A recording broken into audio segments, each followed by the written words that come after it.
તો ભગવાનના નામકરણ સંસ્કાર થયા. પછી માં યશોદાએ બાબાને પૂછ્યું, બાબા જરાક જોઈ દો ને અમારો દીકરો ભણશે કે નહીં. અરે માં, આ તમારો દીકરો ભણશે ખરો ને આખી દુનિયાને ભણાવશે, જાઓ. તો હવે ઈ હોતે જોઈ દો કે મારો છોકરો મોટો થાય ને લગ્ન થાય તો એની વહુ કેવી આવશે, અમારે હાહુ વહુને બેને ભળશે કે નહીં. સૌથી મોટી ઉપાધિ છે. અને વાત એ સાચી છે, સાસુને વહુને ભળે એટલે છોકરાનું દાંપત્ય ટન ટના ટન જાય. આ બેને ભળવું જોઈએ. ઈ બેનો ઈગો હર્ટ થાય એટલે ભંગાણ થાય. મારી પ્રાર્થના છે, ક્યારેક વહુની જીભ ચાલુ થાય તો સાસુએ બંધ થઈ જવું, સાસુની જીભ ચાલુ થાય તો વહુએ બંધ થઈ જવું. પણ સાસુને સાસુપણું ભોગવે નહીં ત્યાંથી મજા ન આવે. સારું છે ભગવાને કૃપા કરી છે એવી હાહુ અહીંયા વાપીમાં નથી આપી કોઈને.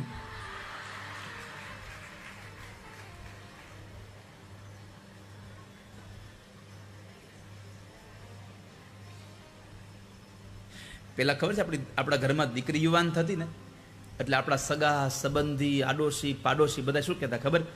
એ છોકરી, અમે ભગવાનને પ્રાર્થના કરશું તને હાહુ હારી મળે. આવું કહેતા કે નહીં?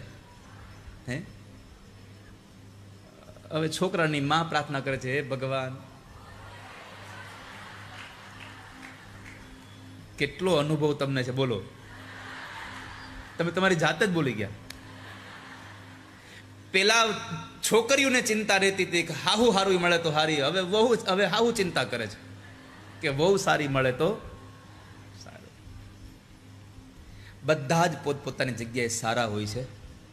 આ દુનિયામાં કોઈ ખરાબ નથી હોતું. ખરાબ માણસને એનો સમય બનાવે છે. ક્યારેક સમય ખરાબ હોય, અમુક સ્થિતિ એવી હોય તો આપણે માણસની સ્થિતિઓને સમજતા શીખીએ. પહેલી વાત તો એક યાદ રાખજો, ઘરમાં દીકરાની વહુ આવે તો સમજવું આ દીકરાની વહુ આવી છે, કામવાળી નહીં.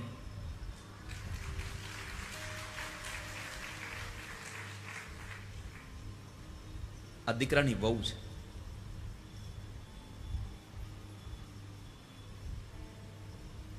ઓસરીના કોરે બેઠા બેઠા બજર દેતા દેતા, છીકણી હુંઘતા હુંઘતા, હજી ફળિયું નથી વાળ્યું, કઈ વાળશે, એને 2 જ હાથ આપ્યા છે. એટલે એક કામ પતે પછી જ બીજું કામ થાય. અને બહુ એટલો બધો ઢઢો હોય તો આપણે હામણું હાથમાં લઈ લેવાય. એટલે છોકરા સમજી ગયા કે ફળિયું હોય તો માથાકૂટ થાય ને, ફ્લેટ લઈ લ્યો, વાળવું જ નહીં.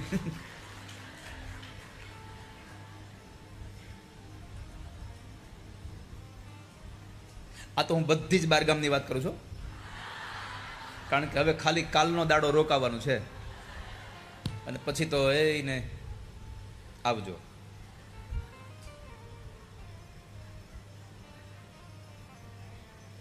ગર્ગાચાર્ય ઋષિ કહ્યું કે માં, તમારા દીકરાના લગ્ન થશે પણ એક નહીં, 16,108 લગ્ન થશે, પણ તમારો દીકરો બધાને સાચવશે. યથોચિત દક્ષિણા આપી ગર્ગાચાર્ય મહારાજ વિદાય થયા. પ્રભુની બાળ લીલાઓ સહજ શરૂ થઈ. ભગવાન ગોઠણિયા પર ચાલતા ચાલતા હવે આંગણામાં રમવા ગયા, શેરીઓમાં રમવા ગયા. અને ત્યાં ભગવાનના મિત્ર હતા બધા, શ્રીદામા, સ્તોક, મધુમંગલ અને મનસુખો આદિ બધા ભગવાનના મિત્રો. અને એ બધા મિત્રોની સાથે રહી. એમાં મનસુખા માટે થઈને ભગવાને એક મંડળ બનાવ્યું. મંડળનું નામ હતું ચોર્ય વિદ્યા પ્રસારણ મંડળ. ચોરી કરવાની વિદ્યા શીખડાવેનું મંડળ. ભગવાન પોતે પ્રમુખ, દાવદાદા ઉપપ્રમુખ અને બાકીના બધા જ ગોવાળિયા એના સભ્યો. અને જે ઘરમાંથી ગોપી પાણી ભરવા ગઈ એના ઘરનું માખણ ગયું. પણ અહીંયા મારે તમને કહેવું છે, ભગવાન ચોરી કરે એવી વાત કરી એટલે ઘણા બધા બહુ ભણ્યા હોય ને એ તરત આવો તર્ક વિતર્ક કરે. ભગવાન ચોરી કરે થોડું સારું લાગે? ભગવાન ચોરી કરીને આવી બધી કથાઓ બતાવે આવા વક્તાઓ તો થોડું સારું લાગે? આ તો સમાજને ખોટો સંદેશો જઈ રહ્યો છે. પણ મારે તમને એ કહેવું છે, ચોરી કરી એને કહેવાય જે આપણું ન હોય અને લઈ લઈએ એને ચોરી કરી કહેવાય. આ સંસારમાં એક નાનો એવો કણ બતાવો જેમાં કૃષ્ણનો હક ન હોય. જેમાં પરમાત્માનો અધિકાર ન હોય? એક વસ્તુ તો એ બતાવો. બધી જ વસ્તુ પર ઠાકોરજીનો અધિકાર છે, અને પોતાનું લઈ લઈ એને ચોરી ન કહેવાય. એ તો આપણને આપ્યું છે, આપણે પાછું ન આપીએ તો એ તો લઈ લઈ ભાઈ, જબરદસ્તીથી લાવો. પરમાત્માએ ગોપીઓના ઘરમાં માખણ લીલા કરી છે. આ માખણ નથી ચોર્યા પરમાત્માએ, માખણ જેવું જેનું મન નિર્મળ છે એ મનની પરમાત્માએ ચોરી કરી છે. માખણ ચોરી મોહન ચિત ચોરી લીધા, માખણ ચોરીને પરમાત્માએ ચિત્ત ચોર્યા છે બધાના. તો ભગવાન માખણ ચોરીની લીલા કરે, ઘરે ઘરેથી માખણ લઈ આવે, માટલાઓ ફોડી આવે, કૂતરા, બિલાડા, વાંદરા, કાગડા બધાને ખવડાવે. ગોપીઓએ ફરિયાદ કરી માં યશોદાને, તારો છોકરો ચોર બની ગયો છે, બધી ચોરી કરે છે.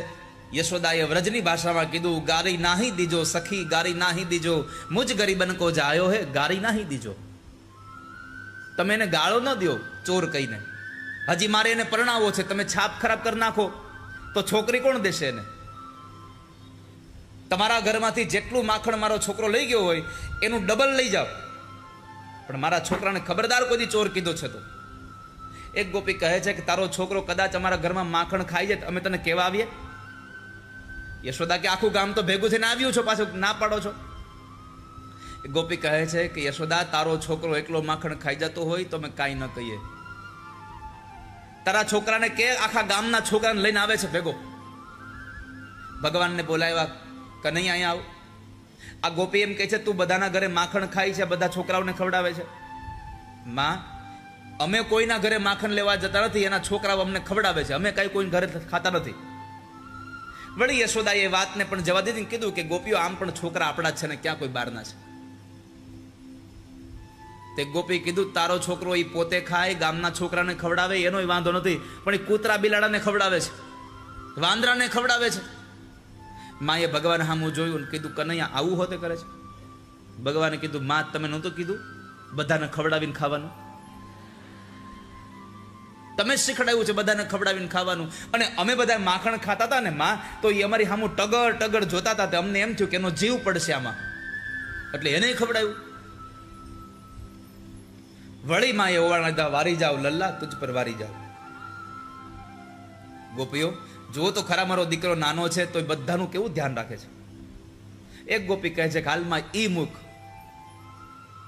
પણ રોજ માટલા ફોડી નાખે એનું શું કરવાનું? ભગવાનને પૂછું, કનૈયા તું માટલા ફોડે? ભગવાન કે ના માં, અમે ફોડતા નથી. તો એ કે માટી ના હોય ને આમ મૂકીને તો ફૂટી જાય છે કે. એ વાતને ઉડાડી દીધી હસી મજાકમાં. એક ગોપી કહે છે કે તારા છોકરાને એટલું કહી દે ખાલી, અમારા વાછડાઓને છોડી ન નાખે. હજી અમે ગાયોનું દોહન ન કર્યું હોય ત્યાર પેલા એ વાછડાઓને છોડી મૂકે છે, પછી અમારા વાછડાઓ ભૂખા રહે, અમારા દીકરાઓ ભૂખા રહી જાય છે. ભગવાનને કીધું કનૈયા આવું કરાય બેટા? તો કહે છે માં જો સાંભળ, હું ત્યાંથી નીકળ્યો ને તો પેલું વાછડું માં માં કરતું હતું, તો મને એમ કે એને એની માં પાસે જવું છે, મેં તો છોડી મૂક્યું. વળી પાછા માં હસી પડ્યા. એક ગોપી કહે છે માં, તારા છોકરાને કહે ને અમારા છોકરાઓને ચીટલા ભરી રડાવીને વયો જાય છે, પછી અમારા છોકરા કામ નથી કરવા દેતા અમને. કનૈયા આવું કરે દીકરા? માં, તમે નહોતું કીધું અચ્છે બચ્ચે બહુ સોતે નહીં? એટલી બધી ભગવાનને જવાબ આવ્યા ને, માં થાકી ગયા. ગોપીઓને છેલ્લે એટલું જ કીધું કે જે દિવસે મારા છોકરાને રંગે હાથ પકડો તે દિવસે તમે આવજો, બાકી આજ પછી મારા છોકરાનું નામ લેતું નહીં કોઈ દિવસ.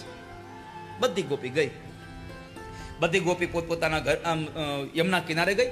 પોતાના ઘરે જે જે બધી આપવીતી બની હતી બધી પોતે એકબીજાને શેર કરે છે કે મારા ઘરમાં આવી રીતે ચોરી કરી ગયો, મારા ઘરમાં તો અમે માખણનું માટલું સિક્કામાં લટકાડ્યું હતું, હું નીચે હૂતી હતી, પાણીની થાળી ભરીને એ માટલી પર મૂકી તોય લઈ ગયો.